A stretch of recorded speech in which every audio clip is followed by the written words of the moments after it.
if you have been following me on my journey here on my YouTube channel, you realize I have a particular lens I like to use, right? So I took it upon myself to have this lens journey, this favorite lens journey. And this lens is set to be a prime lens. So if you already know the lens I use, then you know the prime lens I'll be talking about today. Well, I'll be talking about a lot of prime lenses today, but this particular prime lens, I think you should get yourself. So I'll just take you back when I started photography. I think that was like in 2017. I got myself a 6D and a 50mm 1.4.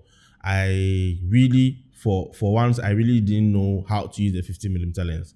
Well, when someone mentioned it to me, I didn't believe it, but I think looking at how people use the 50mm lens and how I was using the said 50mm lens, it wasn't really well appreciated. But, you know, practice makes man perfect. So I practiced and practiced and practiced until I got into using a portrait lens, which was the 85mm lens. And I really got, like, I fell in love with the 85 and I didn't really want to go back to the 50. Then as time went on, I fell into 35mm, and I also fell with zoom lenses, the 24-70.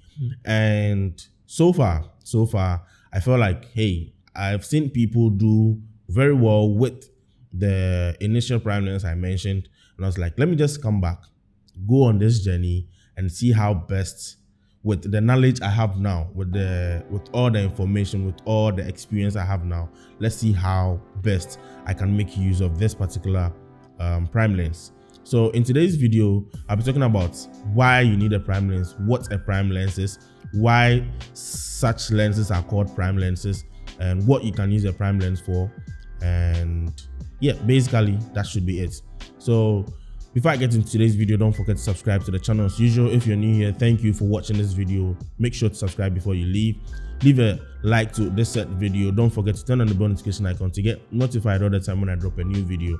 And last but not least, leave a comment down in the comment section below if you don't have or if you don't get anything from today's video. Don't forget to share this video at the end, and I'll really appreciate whatever it is you guys do for me. Thank you so much, and let's just get into today's video. Psst. You all know what's coming.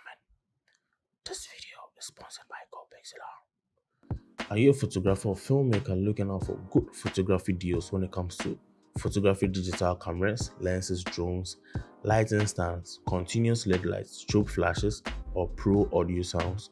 Look no further, because GoPixelar has got you on every stand. When it comes to top selling products like the things you're seeing here, deals when it comes to LED lights and lenses and pro audio stuff, recommended items to which to know every photographer needs at a particular time, and latest blog posts where you have different photography ideas coming in. They do create all these for you. You can also see my video up here where I teach you guys how to use one light, one box with 4 different lighting techniques to light up your portrait or beauty in the studio.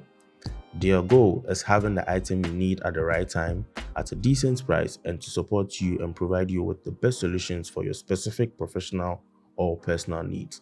So if you're a photographer or a filmmaker based in whichever country you are and you really need affordable gears, don't forget to check out GoPixelar. I'm going to leave their handle in the description.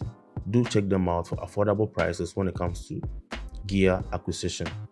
So the lens I'll be talking about today is the Canon 50mm STM 1.8 lens, right?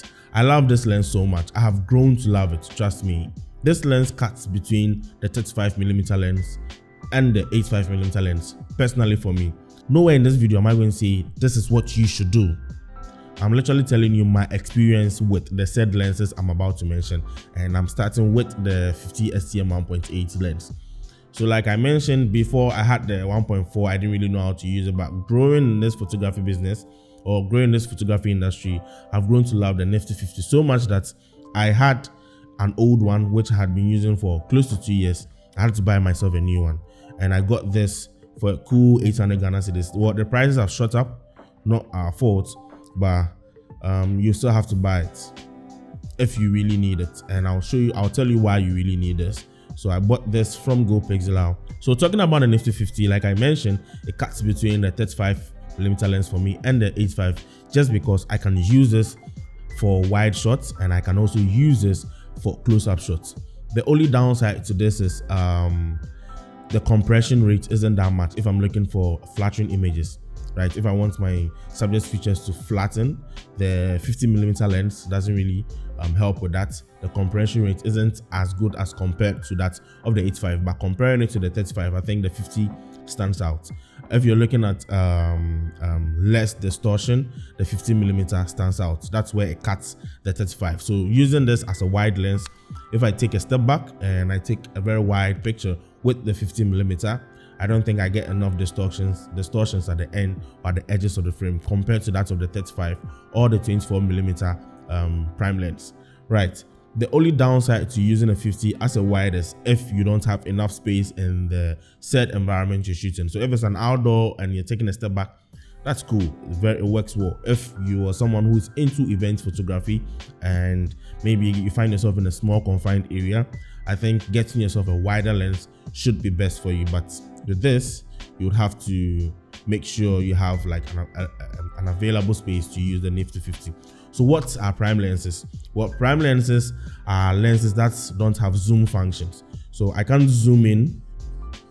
It's just fixed. It's a fixed focal length, a 50mm fixed focal length. And if you want to find out if it's fixed, you can check. It should be written on the lens you'll be using. So that's what a prime lens is. This is the fixed 85 prime lens from Sigma. This is the fixed 100mm lens from Canon. Yeah, so that's what a prime lens is. What makes a lens prime? So like I mentioned, fixed focal length. They should also have a wide range of aperture, right? If you should compare zoom lenses to prime lenses, you realize that all prime lenses have very wide apertures.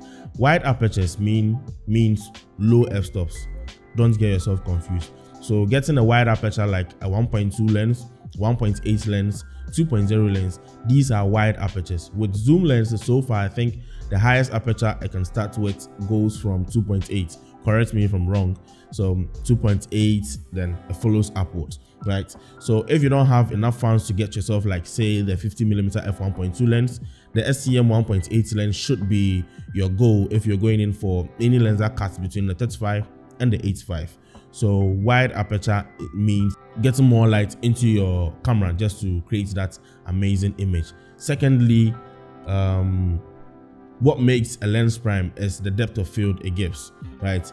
Having a wide aperture at 1.8 means you'll be shooting with a lot of light entering into your lens. So whatever is in focus with whatever distance, that's when the camera captures it.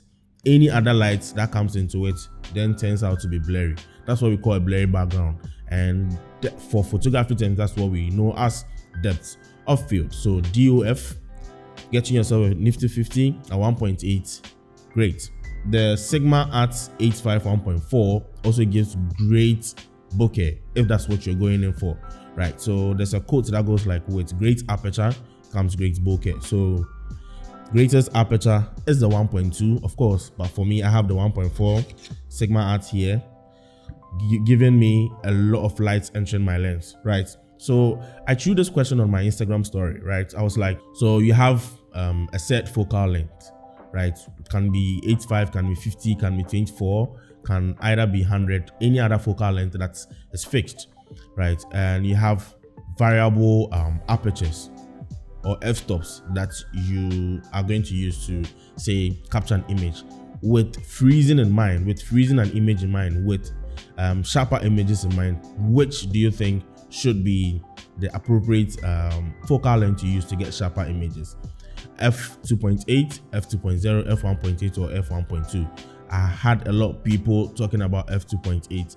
Well, I'm not saying f2.8 doesn't give sharper image. It does, but you should also think about what other factor helps in getting yourself a sharper image, which should be your shutter speed. That is if you don't want to risk adding noise to the said image. So if I have my f-stop at 1.2, that means I can increase my shutter speed so much that the shutter speed runs fast as possible to freeze my image. But at 2.8, that means I'm reducing my shutter speed. And looking at this, not a lot of people are so handy with keeping steady with their camera. So a slower shutter speed means what? You get shaky footages or shaky images, hence giving you a less sharp image compared to an image being shot at 1.2.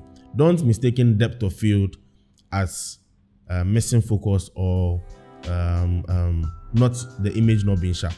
At 1.2, you can still get very sharp images. Back to what prime lenses can be used for. Prime lenses can be used to freeze motion. So like I was explaining earlier, if I have a very wide aperture from a prime lens, right, at 1.2, that means I can have a faster shutter speed, which can freeze motion. So if I have a lower, or if I have an f-stop of say 2.8, my prime lens goes all the way down to just 2.8. That means I would have to open up my ISO to introduce more noise to the image, which is not something you're looking out for. So get prime lenses with lower f-stops like the 1.2. I think I've seen the Sony 0.9. I saw it from a friend.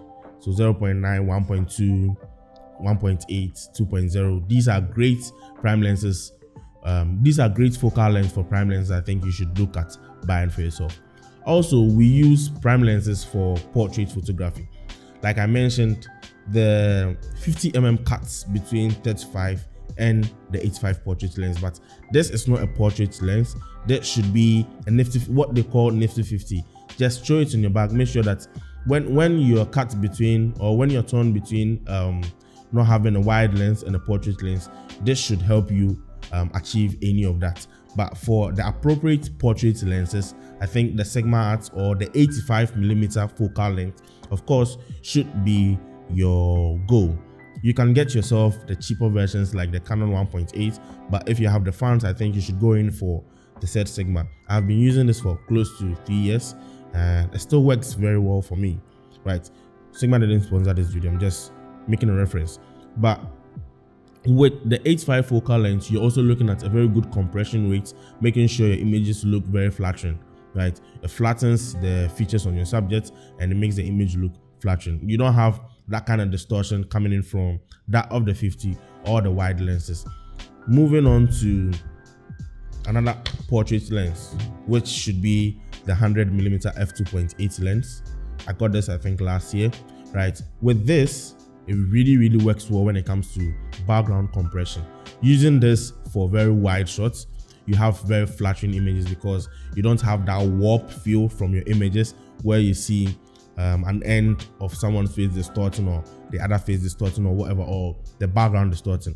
If you have this, it compresses your subject to the background just to make everything look flattering. It flattens every feature of the subject you're shooting just so that you can have a very flattering image. You can also use prime lenses for macro photography. Like this, the 100mm f2.8 lens supports macro photography, right? You can go in very close to your subject, shoot, get more details from your subject. I can, go closer to show you the pores on the skin, the eyes. That is what this is going in for, the macro. I think the new RF lenses, the 85 f2, also supports macro photography. So you can also use that to help yourself get yourself very great images using this. That's if you're interested in macro photography. So you ask yourself, why do you need to get yourself a prime lens? Right, prime lenses help a lot. So if I have explained all these and you're still not interested in getting yourself a prime lens, well then sorry for you. But I think this should be a standoff point for me to actually win you in or draw you in into getting yourself a prime lens. Prime lenses help when you're shooting in low light conditions. So sending you back to the aperture, if I have a very wide aperture like 1.2 and I'm shooting at a place with very low light conditions, trust me, it really works well because you'll be able to capture the little amount of light that should be in the said environment with, of course, your appropriate settings from the ISO and your shutter speed. Prime lenses are very fast in focusing, right? They are very fast, if you should ask me.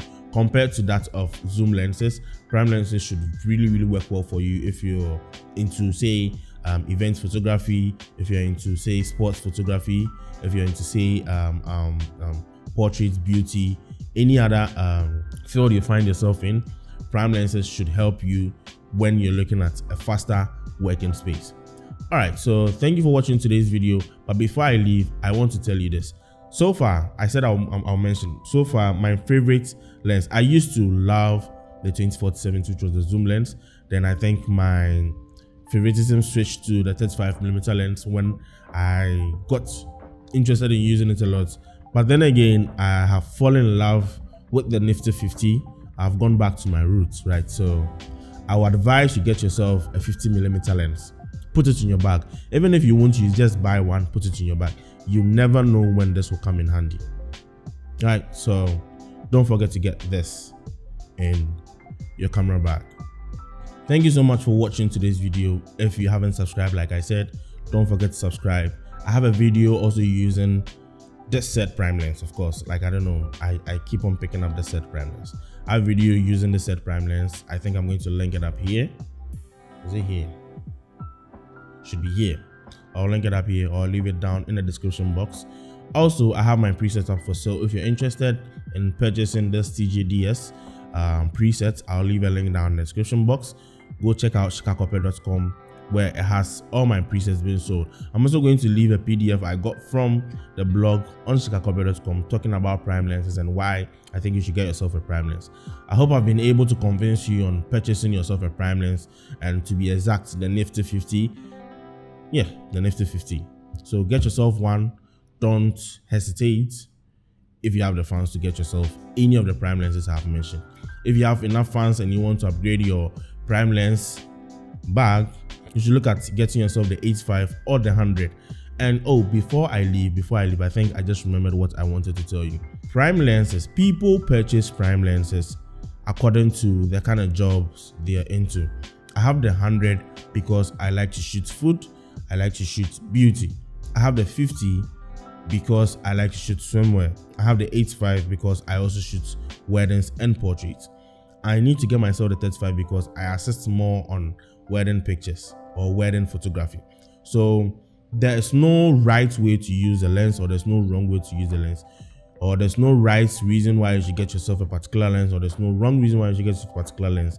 But for me, I'll tell you this: the Nifty 50 cuts between the 35 and the 85 if you're looking, or if you're someone who doesn't have enough funds. So like I was saying, like I was explaining earlier, having the 85, if it works for you, if it's your favorite prime lens, make sure you understand why, you understand what it's all about, and you understand how best you can use the said 85mm or any other prime lens you have to create the best image you ever create. And I don't think anyone will dispute the fact that that is your favorite lens, or any other lens is your favorite lens. But for me, the Nifty 50 is my favorite lens. Thank you so much for watching this video. Don't forget to subscribe as usual. Don't forget to turn on the bell notification icon. Don't forget to leave a comment down in the comment section below if you have any concerns about this video. And if you like this video, kindly let me know. Give me a thumbs up and let me know down in the description box, and I'll make more videos like this explaining a lot of things concerning photography. And I think I'll see you in my next video.